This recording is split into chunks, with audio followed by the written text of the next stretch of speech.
शांति। आज 25 नवंबर 2022 की बाबा की साकार मुरली है।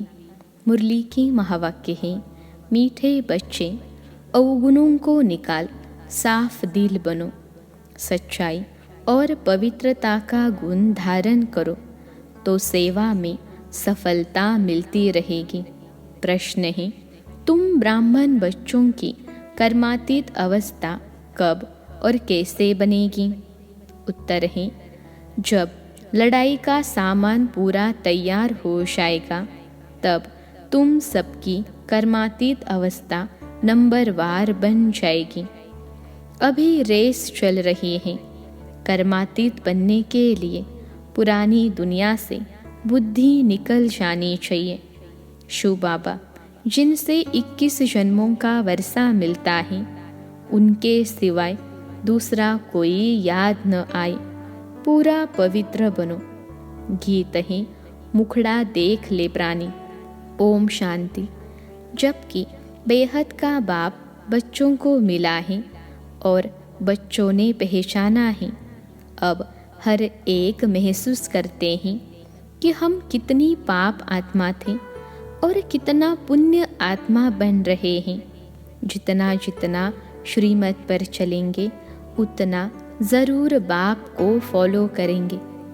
बच्चों के आगे एक तो यह चित्र है और देलवाड़ा मंदिर भी पूरा यादगार है।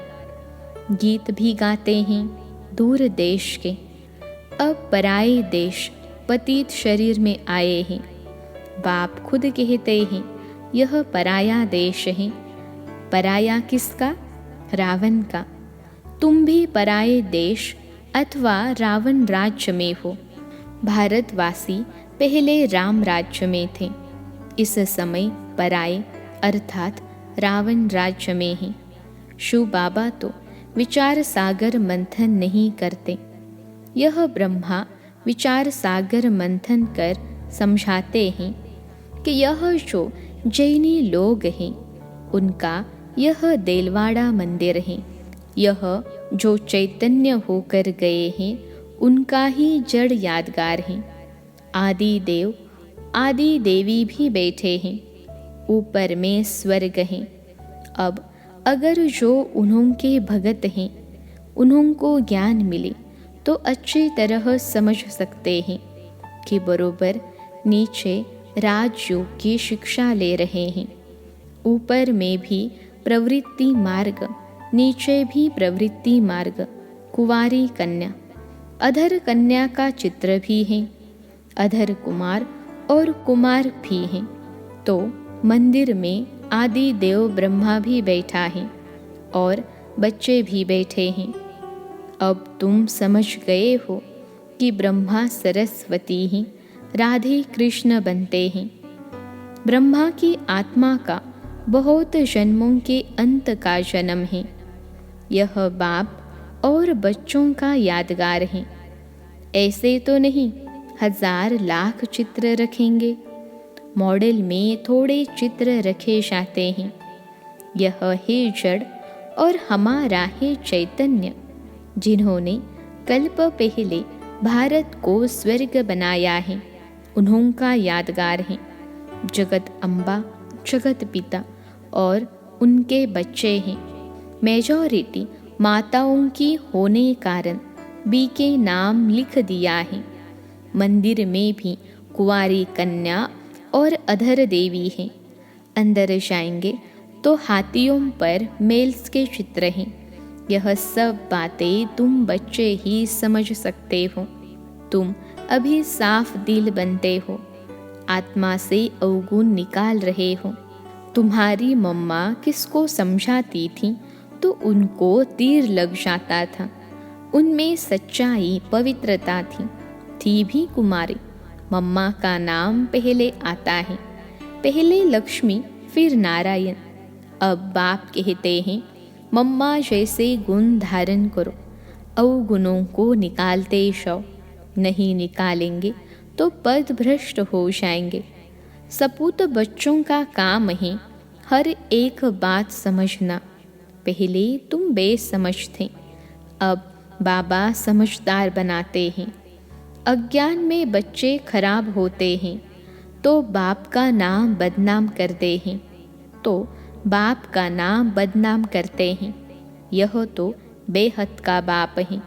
ब्रह्मा कुमार कुमारियाँ कहलाकर फिर ईश्वर बाप का नाम बदनाम करेंगे तो उनका क्या हाल होगा। ऐसा काम क्यों करना चाहिए जो पद भी भ्रष्ट हो और बहुतों का नुकसान भी हो। तो बाप ने समझाया है, दूर देश से आते हैं पराए देश में, फिर रावण राज्य द्वापर से शुरू होता है, भक्ति भी द्वापर से शुरू होती है। इस समय सबकी तमो प्रधान जड़ जड़ीभूत अवस्था है। यह बेहद का पुराना झाड़ है। बेहद का ज्ञान कोई दे न सके, बेहद का संन्यास कोई करा न सके, वह हद का संन्यास कराते हैं। बेहद का बाप बेहद की पुरानी दुनिया का संन्यास कराते हैं। आत्माओं को समझाते हैं, हे बच्चे, यह पुरानी दुनिया है, तुम्हारे अब 84 जन्म पूरे हुए हैं। महाभारत लड़ाई सामने खड़ी है, विनाश अवश्य होना ही है। इसलिए बेहद के बाप और वर्षे को याद करो। हे आत्माएं, सुनती हो? हम आत्मा हैं, परमात्मा बाप हमको पढ़ाते हैं। जब तक यह पक्का निश्चय नहीं, गोया कुछ भी नहीं समझेंगे। पहले यह निश्चय करें कि हम आत्मा अविनाशी हैं। हम अशरीरी आत्मा शरीर में आकर प्रवेश करती हैं, नहीं तो आदमशुमारी वृद्धि को कैसे पाए। जैसे आत्माएं परमधाम से आकर शरीर में प्रवेश करती हैं, वैसे परमपिता परमात्मा भी इस शरीर में प्रवेश कर कहते हैं, तुम हमारे बच्चे हो, तुम मुझ सागर के बच्चे जलकर खाक हो गए हो। अब मैं आया हूँ तुमको पावन बनाकर वापिस घर ले जाने के लिए। जो विकार में शास्ती जाते हैं उनको ही पतित भ्रष्टाचारी कहा जाता है। यह सारी दुनिया ही विकारी है। इसलिए ड्रामा प्लान अनुसार मैं रावण के देश में आया हूँ। 5000 वर्ष पहले भी आया था। हर कल्प आता हूँ और आता भी हूँ संगम युगे। बच्चों को मुक्ति, जीवन मुक्ति देने आता हूँ। सतयुग में ही जीवन मुक्ति, बाकी सब मुक्ति में रहते हैं। तो भी इतने सब जो आत्माएं हैं उनको ले कौन जाएगा। बाप को ही लिबरेटर और गाइड कहा जाता है। बाप ही आकर भक्तों को भक्ति का फल देते हैं। तुम ही पुजारी से पूज्य बनते हो। बाबा कोई और तकलीफ नहीं देते। देलवाड़ा मंदिर में चित्र बरोबर ठीक है। बच्चे योग में बैठे हैं, उन्होंने शिक्षा देने वाला कौन है। परमपिता परमात्मा का चित्र भी है। शिव बाबा ब्रह्मा द्वारा सतयुग की स्थापना कर रहे हैं। यहाँ भी चित्र में देखो, झाड़ के नीचे तपस्या कर रहे हैं। ब्रह्मा सरस्वती की भी माँ हो गई। गाया भी जाता है, त्वमेव माता च पिता। निराकार को कैसे कह सकते। इसमें उसने प्रवेश किया है तो यह माता बनी ना। सन्यासी तो निवृत्ति मार्ग वाले हैं। अपने मुख से कहते हैं कि यह हमारे फॉलोअर्स हैं। वे कहते हैं हम फॉलोअर्स हैं। यहाँ तो माता पिता दोनों हैं, इसलिए कहते हैं त्वमेव माता च पिता। बंधु भी हैं, जिसमें प्रवेश करते हैं वह भी पढ़ते रहते हैं तो सखा भी बन जाते हैं।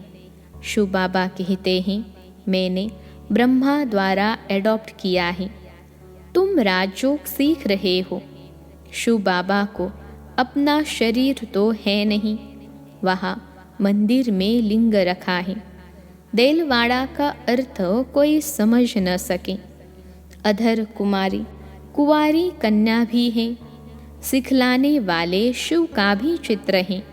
स्वर्ग का मालिक बनाने वाला जरूर उस्ताद चाहिए। वहाँ श्री कृष्ण की बात नहीं।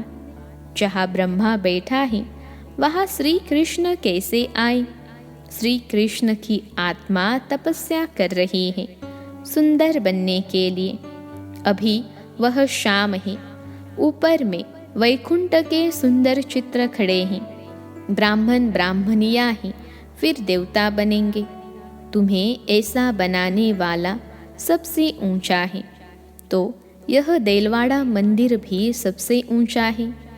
तुम बच्चे ज्ञान तो सबको देते हो, लेकिन कई समझते हैं कि ज्ञान में आकर पति पत्नी दोनों साथ रहते पवित्र रहें।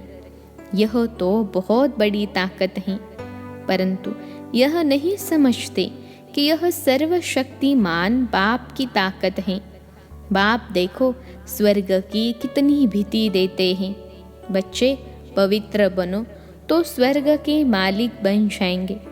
माया के तूफान तो बहुत आएंगे। बाप कहते हैं, बच्चे तुम कितना फर्स्ट क्लास थे, तुमको क्या हो गया? बाबा झट बताएंगे।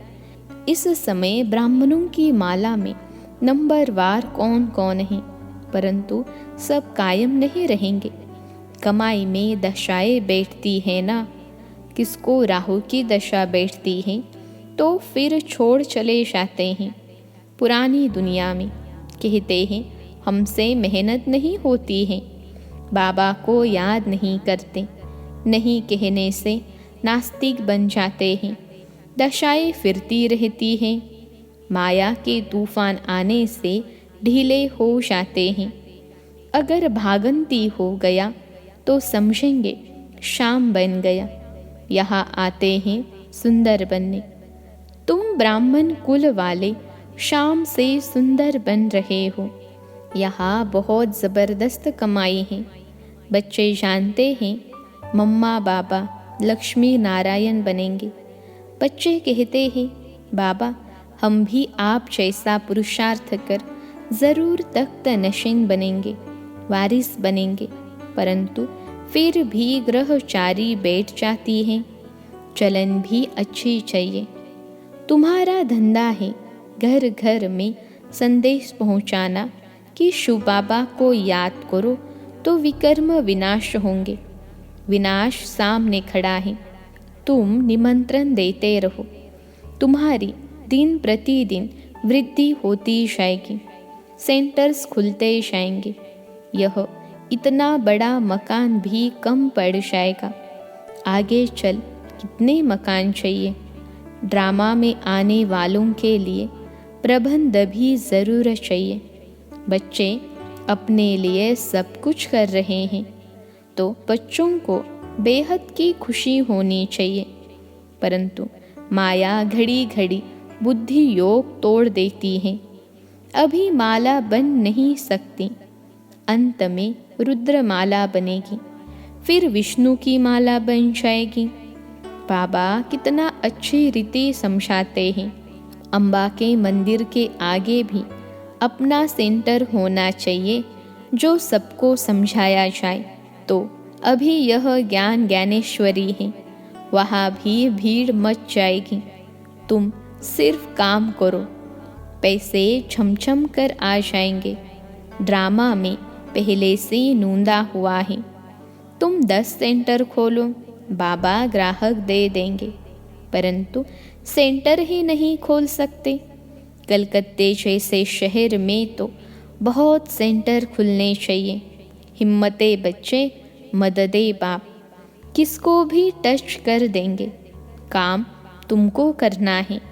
बहुरूपी के बच्चे, तुम बहुरूप धारण कर यह सर्विस कर सकते हो। कहाँ भी जाकर बहुतों का कल्याण कर सकते हो। जैनियों की भी सर्विस करनी है। बहुत अच्छे बड़े बड़े जैनी हैं, परंतु बच्चों की इतनी विशाल बुद्धि नहीं है जो सर्विस करे।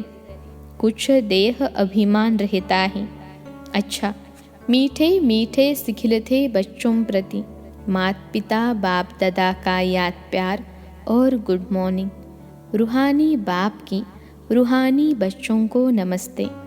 हम रूहानी बच्चों की सिखिलते रूहानी माता पिता बाप दादा को याद प्यार, गुड मॉर्निंग और नमस्ते बाबा नमस्ते। धारणा के लिए मुख्य सार पहली पॉइंट है, बाप का बनकर माया के वश नहीं होना है, कर्मातीत बनने का पुरुषार्थ करना है। बाप को भूल नास्तिक नहीं बनना है। दूसरी पॉइंट है, बुद्धि से बेहद का संन्यास करना है। बेहद खुशी में रहकर विशाल बुद्धि बन सेवा करनी है। आज का वरदान है, दिल की समीपता द्वारा सहयोग का अधिकार प्राप्त कर उमंग उत्साह में उड़ने वाले तीव्र पुरुषार्थी भव। दिल की समीपता द्वारा सहयोग का अधिकार प्राप्त कर उमंग उत्साह में उड़ने वाले तीव्र पुरुषार्थी भव। विश्लेषण है, जो बच्चे दूर बैठे भी सदा बाप की दिल के समीप हैं, उन्हें सहयोग का अधिकार प्राप्त है और अंत तक सहयोग मिलता रहेगा। इसलिए इस अधिकार की स्मृति से कभी भी न तो कमज़ोर बनना, न दिल शिकस्त बनना, न पुरुषार्थ में साधारण पुरुषार्थी बनना। बाप कंबाइंड है, इसलिए सदा उमंग उत्साह से तीव्र पुरुषार्थी बन आगे बढ़ते रहना। कमजोरी व दिल शिकस्तपन बाप के हवाले कर दो। अपने पास सिर्फ उमंग उत्साह रखो। आज का स्लोगन है, श्रीमत के कदम पर कदम रखते चलो तो संपूर्णता की मंजिल समीप आ जाएगी। श्रीमत के कदम पर कदम रखते चलो तो संपूर्णता की मंजिल समीप आ जाएगी। मातेश्वरी जी के अनमोल महावाक्य। पहली पॉइंट है, सतोगुणी, रजोगुणी, तमोगुणी, यह तीन शब्द कहते हैं, इसलिए इसको यथार्थ समझना जरूरी है। मनुष्य समझते हैं यह तीनों गुण इकट्ठे चलते रहते हैं, परंतु विवेक क्या कहता है? क्या यह तीनों गुण इकट्ठे चले आते हैं? वह तीनों गुणों का पार्ट अलग अलग युग में होता है। विवेक तो ऐसे ही कहता है कि यह तीनों गुण इकट्ठे नहीं चलते। जब सतयुग है तो सतोगुण है, द्वापर है तो रजोगुण है और कलयुग है तो तमोगुण है। जब सतो है तो तमो रजो नहीं, जब रजो है तो फिर सतो गुण नहीं है। यह मनुष्य तो ऐसे ही समझकर बैठे हैं कि यह तीनों गुण इकट्ठे चले आते हैं।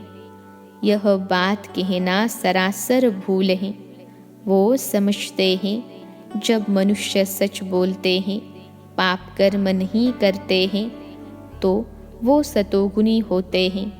परंतु विवेक कहता है, जब हम कहते हैं सतोगुण, तो इस सतोगुण का मतलब है संपूर्ण सुख। गोया सारी सृष्टि सतोगुणी है। बाकी ऐसे नहीं कहेंगे कि जो सच बोलता है वो सतोगुणी है और जो झूठ बोलता है वो कलयुगी तमोगुणी है। ऐसे ही दुनिया चलती आती है। अब जब हम सतयुग कहते हैं तो इसका मतलब है सारी सृष्टि पर सतोगुण सतो प्रधान चाहिए। हाँ, कोई समय ऐसा सतयुग था जहाँ सारा संसार सतोगुणी था। अब वो सतयुग नहीं है, अभी तो है कलयुगी दुनिया। गोया सारी सृष्टि पर तमो प्रधानता का राज्य है। इस तमोगुणी समय पर फिर सतोगुण कहाँ से आया? अब है घोर अंधियारा, जिसको ब्रह्मा की रात कहते हैं। ब्रह्मा का दिन है सतयुग और ब्रह्मा की रात है कलयुग, तो हम दोनों को मिला नहीं सकते। दूसरी पॉइंट है, इस कलयुगी संसार को असार संसार क्यों कहते हैं? क्योंकि इस दुनिया में कोई सार नहीं है, माना कोई भी वस्तु में वो ताकत नहीं रही, अर्थात सुख शांति पवित्रता नहीं है। जो इस सृष्टि पर कोई समय सुख शांति पवित्रता थी, अब वो ताकत नहीं है, क्योंकि इस सृष्टि में 5 भूतों की प्रवेशता है। इसलिए ही इस सृष्टि को भय का सागर अथवा कर्म बंधन का सागर कहते हैं। इसलिए ही मनुष्य दुखी हो परमात्मा को पुकार रहे हैं, परमात्मा हमको भव सागर से पार करो। इससे सिद्ध है कि जरूर कोई अभय अर्थात निर्भयता का भी संसार है, जिसमें चलना चाहते हैं। इसलिए इस संसार को पाप का सागर कहते हैं, जिससे पार कर पुण्य आत्मा वाली दुनिया में चलना चाहते हैं। तो दुनियाएं 2 हैं, एक सतयुगी सार वाली दुनिया, दूसरी है कलयुगी असार की दुनिया। दोनों दुनियाएं इस सृष्टि पर होती हैं। अच्छा, ओम शांति।